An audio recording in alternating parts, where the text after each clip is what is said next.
반갑습니다, 여러분. 오늘은 마태복음 10장 말씀입니다. 마태복음 10장에는 예수님의 12 제자들, 그들을 파송하시면서 하신 말씀이 기록되어 있습니다. 보냄받았다라고 하는 의미에서 사도라고 하는 단어를 쓰기도 하죠.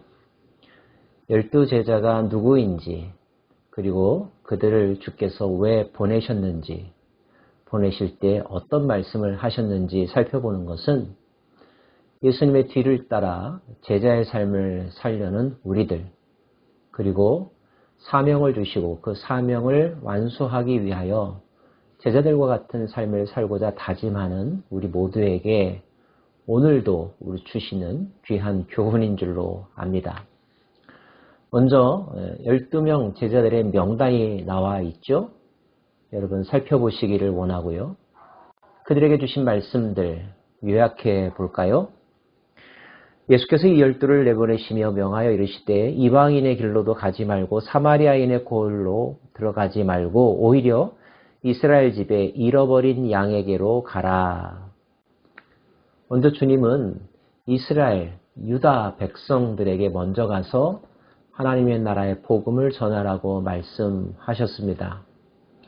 하나님께서 먼저 선택했다고 여겨지는 민족들, 그 민족들이 먼저 주 앞으로 돌아오는 것이 주님의 기쁨이겠죠. 그 가운데 잃어버린 자들을 찾으라는 것입니다.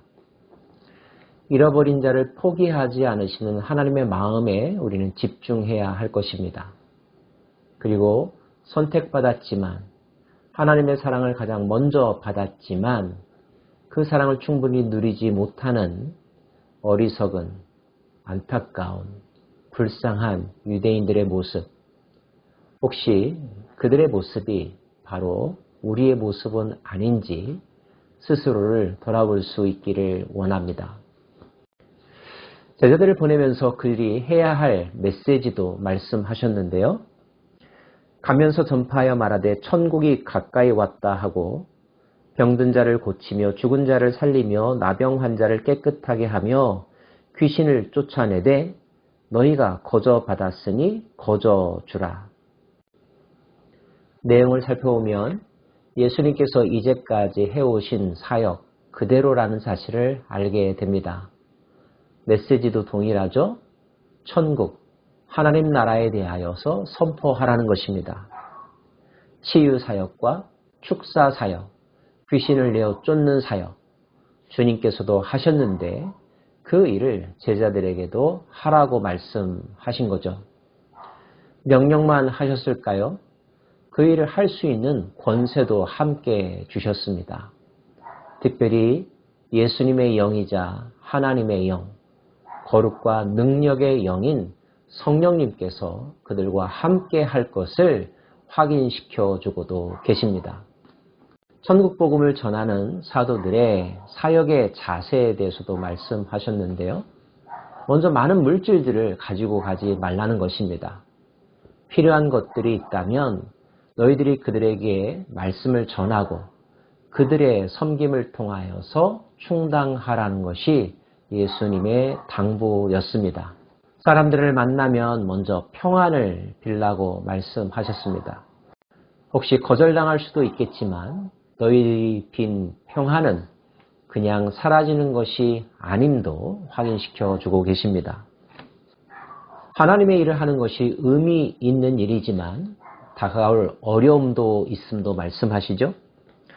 보라 내가 너희를 보냄이 양을 이리 가운데로 보냄과 같도다. 그러므로 너희는 뱀같이 지혜롭고 비둘기같이 순결하라. 사람들을 삼가라. 그들이 너희를 공회에 넘겨주겠고 그들의 회당에서 채찍질하리라. 또 너희가 나로 말미암아 총독들과 임금들 앞에 끌려가리니 이는 그들과 이방인들에게 증거가 되게 하려 하심이라. 환난과 박해를 당할 수도 있음을 예견하고 계십니다. 그러므로 특별히 지혜로워야 함을, 그러면서 동시에 순결해야 함을 강조하시죠. 사람들 앞에 끌려갔을 때 너무 주눅들고 두려워서 염려하지도 말 것을 말씀하십니다.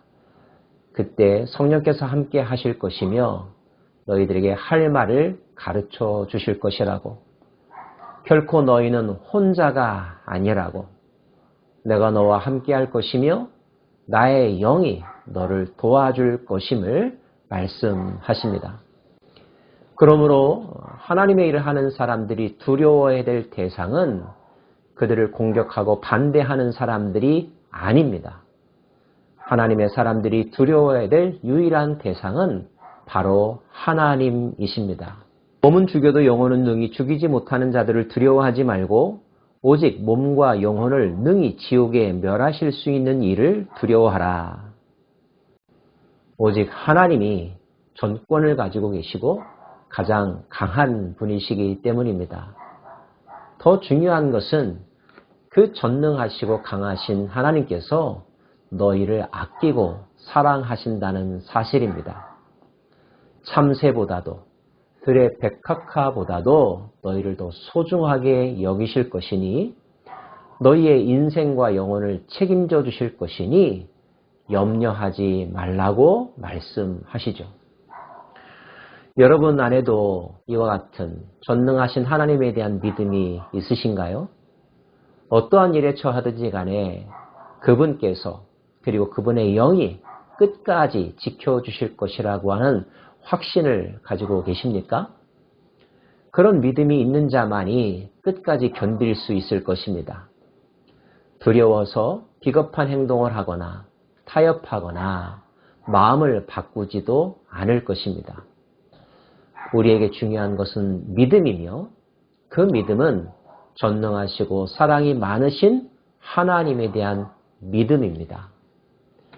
주를 신뢰함으로 하나님을 신뢰함으로 어디든 당당하게 나아갈 수 있는 참으로 용기 있는 우리 모두가 되기를 소망합니다.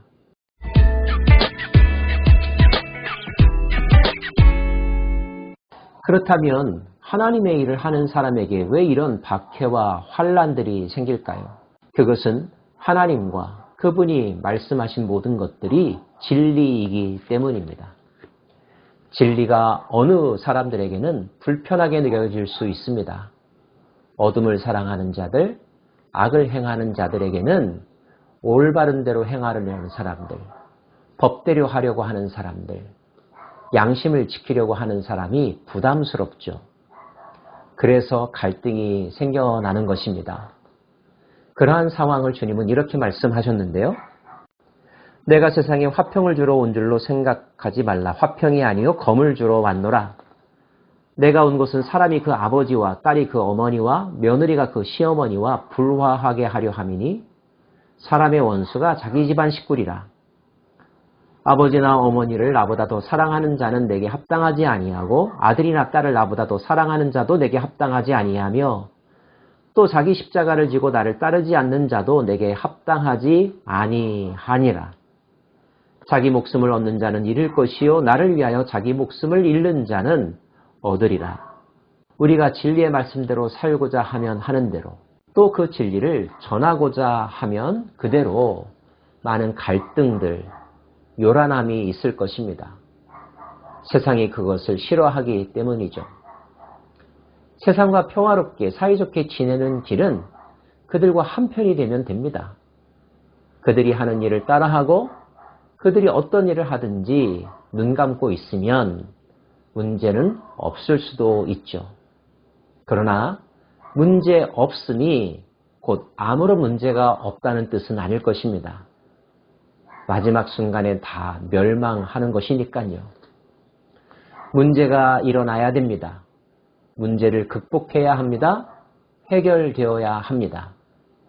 무엇으로, 어떤 방향으로 해결되어야 할까요? 진리의 말씀, 진리의 방향으로 문제가 해결되어야 합니다. 이 일을 위하여서 우리는 죽음도 각오할 수 있어야 합니다. 죽지만 죽지 않는다는 사실을 믿으실 수 있기를 바랍니다. 오히려 하나님이 주신 십자가를 지고 예수를 쫓는 자들에게 마지막으로 승리가 임하게 될 것이요. 그 승리와 더불어 그 세상이 하나님이 다스리는 세상이 될 수 있다는 소망과 기대와 믿음을 가지실 수 있기를 원합니다. 예수님이 제자들을 보내면서 어떠한 마음이셨을까요? 내가 하는 일을 너희가 할 수 있기를, 그리고 나와 같이 너희들도 그 모든 일을 잘 감당하고 승리할 수 있기를 소망하지 않으셨을까요? 그 주님의 소망은 제자들의 제자들, 그 제자의 제자의 제자들에게도 동일하게 이어지며 오늘 말씀을 배우고 예수님을 따르고자 하는 우리들에게도 그대로 요구되어지는 주께서 품으시는 기대일 것입니다. 그 주님의 기대를 충족시키는 저와 여러분 되기를 바라고요. 그런 우리들을 통하여서 이 땅에 하나님의 나라, 진리의 나라, 공평과 정의의 나라가 이루어지기를 간절하게 소망해 봅니다. 기도하겠습니다. 하나님, 제자들을 통하여서 당신이 하신 일이 계속되기를 원하십니다. 우리도 주님의 제자 되기를 원하며 주님으로부터 보냄받은 사도의 삶을 살아갈 수 있기를 원합니다.